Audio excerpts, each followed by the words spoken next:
Students, तो आज का हमारा टॉपिक है कैरेक्टरिस्टिक्स ऑफ मैनेजमेंट।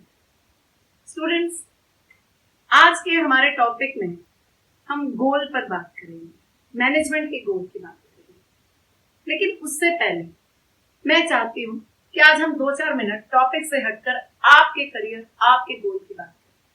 स्टूडेंट्स, अगर आप अपना गोल डिसाइड कर चुके हैं तो बहुत अच्छी बात। अगर आपने गोल डिसाइड नहीं किया तो आज के हमारे लेक्चर से हम कुछ और सीखे या ना सीखे, लेकिन ये जरूर सीखेंगे कि हमने आज अपना गोल डिसाइड करना है। चाहे वो गोल आपका SRCC है, चाहे वो नार्सिंग मुंडी है, चाहे सेंट जेवियर है, या टॉप बिजनेस लीडर बनना चाहते हैं, अपने फादर का वो बिजनेस, एक्सपोर्ट बिजनेस ज्वाइन करना चाहते हैं, वॉट एवर, आप जो भी चाहते हैं, लेकिन आप अपना गोल जरूर डिसाइड करेंगे। स्टूडेंट्स, आइए मैं इससे रिलेटेड आपको एक छोटी सी स्टोरी। एक बार गुरु द्रोण पांडवों को लेकर जिम कॉर्बेट चले गए। वहां पर उन्होंने एक ट्री पर एक चिड़िया दिखाई और युधिष्ठिर को बुलाया, आओ युधिष्ठिर भाई देखो क्या दिख रहा है तुम्हें, और ये टारगेट दिया कि आप इस चिड़िया की आई को टारगेट करेंगे। तो युधिष्ठिर से पूछा, बेटा क्या दिख रहा है आपको? तो युधिष्ठिर ने कहा, गुरुजी मुझे पेड़ दिख रहा है, पेड़ पर चिड़िया दिख रही है, चिड़िया की आंख दिख रही है, मुझे आप दिख रहे हैं। न सहदेव आप आओ, आपको क्या दिख रहा है? गुरुजी हमें चिड़िया, चिड़िया की आंख, आप, मेरे भाई, ये सब दिख रहा है, पेड़ पौधे सब कुछ दिख रहा है। गुरुजी ने कहा, आइए भीम आप बताओ आपको क्या दिख रहा है? गुरुजी मुझे तो आम दिख रहे हैं, पेड़ पर आम दिख रहे हैं। गुरुजी ने कहा, बेटा आपको चिड़िया की आंख नहीं दिख रही? गुरुजी मुझे तो चिड़िया ही नहीं दिख रही। चलो अर्जुन आपको क्या दिख रहा है? गुरुजी मुझे चिड़िया की आंख दिख रही। और क्या दिख रहा है? और मुझे कुछ नहीं दिख रहा। गुरुजी तुम्हें मैं भी नहीं दिख रहा? नहीं गुरुजी मुझे आप भी नहीं दिख रहे, मुझे सिर्फ और सिर्फ चिड़िया की आंख दिख रही। Students, and he was successful. वो चिड़िया की आंख उनके लिए क्या था? गोल। उनका पूरा फोकस किस पे था? गोल। किसी एक्सपर्ट ने कहा है, जब आप किसी भी गोल को अचीव करने जाते हैं तो आपके रास्ते में बहुत प्रॉब्लम्स आती हैं, पर आपने प्रॉब्लम्स पे फोकस नहीं करना। If you focus on the problems you will lose your goal, and if you focus on your goal you will lose your problems. Students, एक बात याद रखना, जितनी भी बिल्डिंग्स बनती है ना वो 2 बार बनती है। एक बार जैसे आपका इंडिया गेट 2 बार बना, मलेशिया का KL टावर 2 बार बना, दुबई का बुर्ज खलीफा भी 2 बार बना।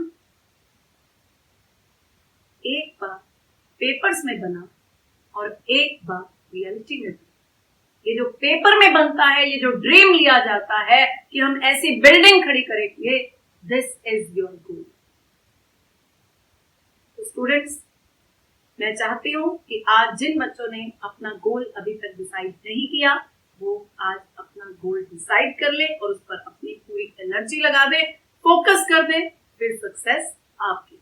तो चलिए आज का टॉपिक स्टार्ट करते हैं, characteristics of management. First point, management is a goal oriented process. Students, हर मैनेजमेंट के सामने कोई ना कोई गोल जरूर होता है। Goal is the basic reason of its existence. अगर मैनेजमेंट के सामने अगर गोल ही नहीं है तो मैनेजमेंट एग्जिस्ट ही नहीं करेगी। अगर ऑर्गेनाइजेशन के सामने गोल ही नहीं है तो वो ऑर्गेनाइजेशन ही नहीं है, वो एग्जिस्ट ही नहीं करेगी। और गोल होना कैसा चाहिए? Goal should be clear, goal should be simple. Goal में क्लैरिटी होनी चाहिए, कोई कंफ्यूजन नहीं होनी चाहिए। ये गोल कर लें, ये चलो ये गोल ठीक नहीं लगा, गोल चेंज कर लेते हैं ना।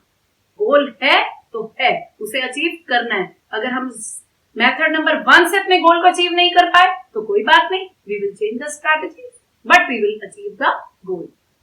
नाउ स्टूडेंट्स, अब हम बात करेंगे एनसीईआरटी के टेक्स्ट की।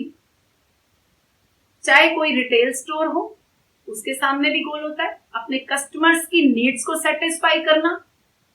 अगर कोई स्पेसिफिक सोसाइटी है जहाँ पे स्पेशल नीड्स के बच्चे पढ़ते हैं, जाते हैं वहां पे और सेल्फ डिपेंडेंट बनते हैं, तो उनका गोल होता है कि वो हर स्टूडेंट को, अपने हर बच्चे को सेल्फ डिपेंडेंट बनाए। काका चाइल्ड अब्यूज के अगेंस्ट एक ऑर्गेनाइजेशन है। तो हर किसी के सामने कोई ना कोई, हर ऑर्गेनाइजेशन के सामने कोई ना कोई गोल जरूर है। स्टूडेंट्स आगे देखिए, मैनेजमेंट क्या करती है? Management unites the efforts of individuals to achieve these goals. Management organisation में काम करने वाले अलग अलग लोगों को, अलग अलग जो वो काम कर रहे हैं, उन सबको एक कॉमन गोल की तरफ लेके जाती है।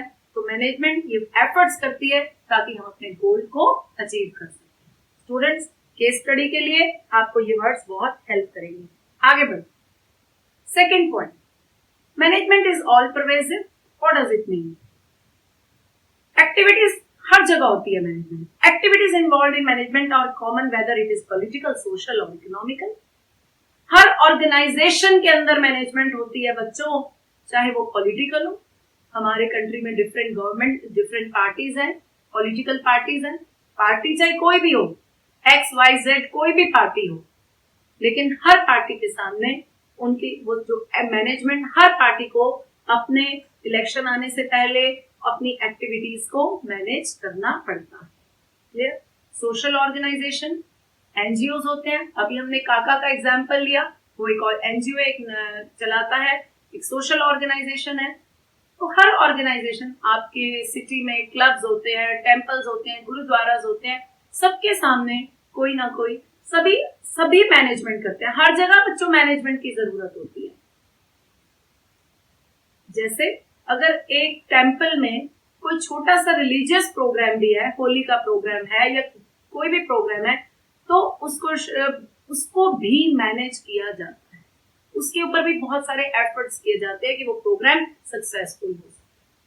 मैनेजमेंट की जरूरत वहां पे भी। चलिए, इकोनॉमिकल तो आप पढ़ ही रहे हैं। Business organisations are the economical organisations.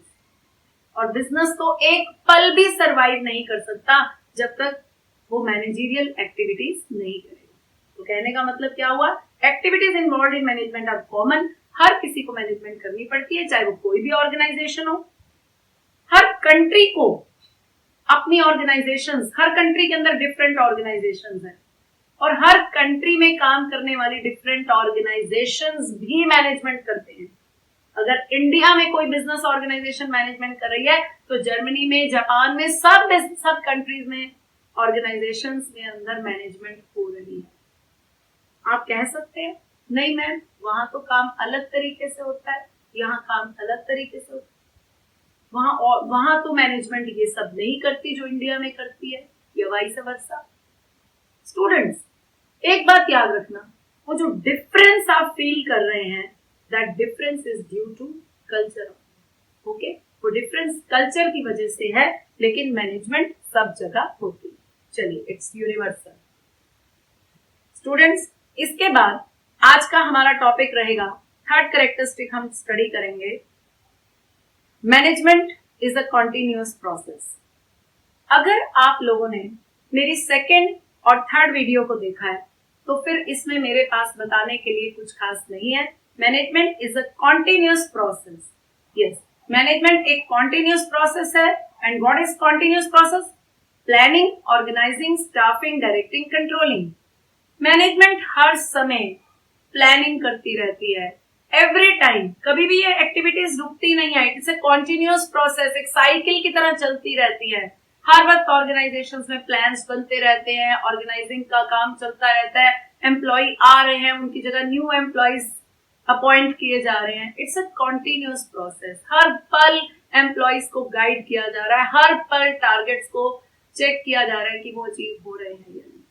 इसका मतलब क्या हुआ कि management is a continuous process. Students, case study में अगर आपको planning, organising, staffing, directing, controlling सारे फंक्शंस के परफॉर्म करने की बात की जा रही है, तो एक सेकेंड भी नहीं सोचना, management is a continuous process. This is all about today's lecture. Thank you, have a nice day.